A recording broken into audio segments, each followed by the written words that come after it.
Today, we're going to take a look at the best case scenario for the Democrats in the upcoming governor's elections. We'll do the GOP in a different video, but it's been months since I did this, so it's time for an update. We're going to take a look at it more often now because the elections are coming up. So this is the best reasonable case scenario for a blue wave. It's not going to get super crazy, but the national environment is already expected to lean blue, so this is going to build on top of that. But also keep in mind, we haven't gotten into any primaries yet. We're not sure who the candidates are even going to be in some of these states. The nominees are even less known. Some places we do know who it's going to be, but a whole lot could change between now and election day, so that's why we're going to update this as we go. So let's start with the safe states for the Dems, and these are expected to be a 10 or more point margin or are otherwise not competitive. So the easiest calls for the Dems, many of them would already be safe on a regular night, would be Hawaii, then Oregon, California, Colorado, New Mexico, Minnesota, a lot of action going on in that state, but it would go safe. Then Illinois, in the Northeast, it's Maine, New York, Massachusetts, Connecticut, Rhode Island,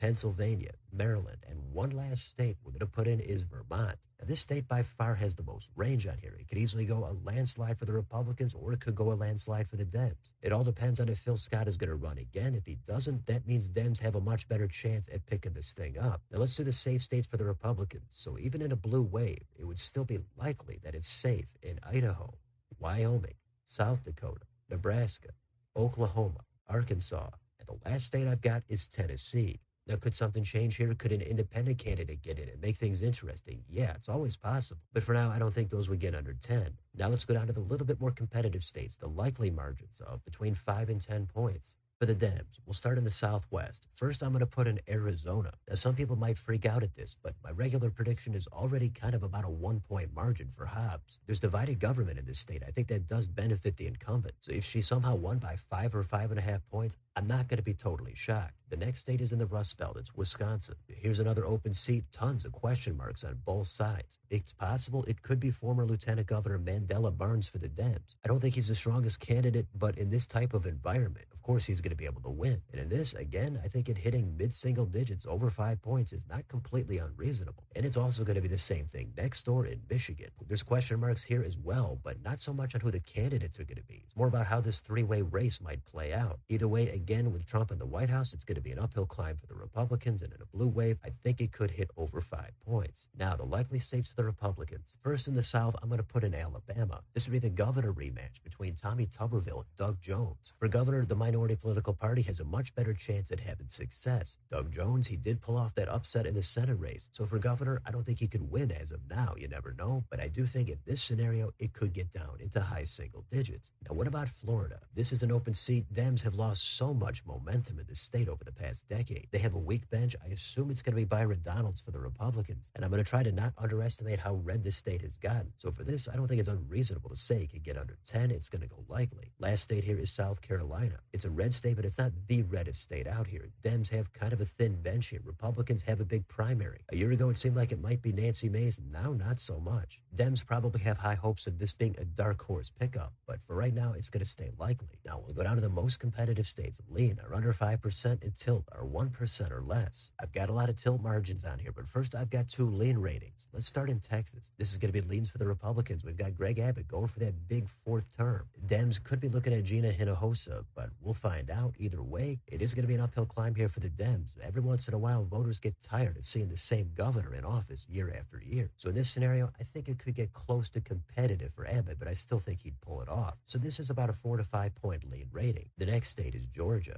This is going to be leans for the Dems. It's an open seat without Brian Kemp. We've got primaries to get through. A lot of candidates on both sides. So I don't want to speculate too much, but either way, given how this state has trended toward the left over the past decade, I think Dems would be able to win it in this environment, and they're going to get it with a lean rating. The rest of these ratings are actually all tilts for me. Let's go west coast to east. Let's start in Alaska. This is an open seat. There's ranked choice voting here, and it also always seems like there's a baggage running for some office in the state. This time is no exception. But with too many question marks, it's a wait-and-see situation. For now, it's going to be a tilt for the Republicans. Dems, I think, could pick this up, though, if everything fell into place. Next is Nevada. This has incumbent Republican Joe Lombardo likely taking on Attorney General Aaron Ford. It's definitely a purple state. Last time, their incumbent incumbent governor was defeated by Lombardo himself. So with this environment, I don't think it's impossible that Lombardo goes down. It could end up being by even more, but for now, this is going to be a tilt for the Dems. Next in Kansas, their two-term Democratic governor is term limited. I think it's likely this goes back toward the Republicans. It is kind of a red state, but if you thought they couldn't elect a Democrat for governor, they just did it 2 times. So we got to see what happens, but in the optimal scenario for the Dems, I'm going to say they're going to narrowly hold this with a tilt rating. Next, Iowa. This might be the Randy Feenstra Rob Sand matchup, and it is kind of a red state, but again, governor is a different dynamic. I think the Republicans are favored here, but there's no way that they're going to feel totally safe about it. In this scenario, there's going to be enough here for it to flip. Dems are going to narrowly capture it with a tilt rating. In Ohio, it's going to be the same thing. This seems to be Vivek Ramaswamy against Amy Acton. Ramaswamy is untested, but he should be the small favorite. So not much to say here. If it all lines up for the Dems, they're going to get this and flip it with a tilt rating. The last state is New Hampshire. This one has Kelly Ayotte trying to carve out a little bit more of a moderate approach because she's a Republican and kind of a blue-leaning state federally. But on that statewide level, Republicans have the upper hand, and she's going to hold on to it even in this scenario. She's going to get it with a tilt rating. And after that, that's the entire map. We've got 29 seats for the Dems, 21 for the Republicans. Republicans would have no pickups, while the Dems would have Nevada, Iowa, Ohio, and Georgia. And in these wave kinds of scenarios, other states you might not even think of could come onto the map. But even with that said, I still think this is kind of the top of the mountain for the Dems. They would be ecstatic if they managed to pull it out. So this is what I've got for my blue wave governor scenario for 2026. Let me know in the comments. Do you pretty much agree with this map, or do you disagree with 5 or 6 of these states somehow? What about the candidates? What about the issues? What are you taking a look at? Let me know down below on your way out.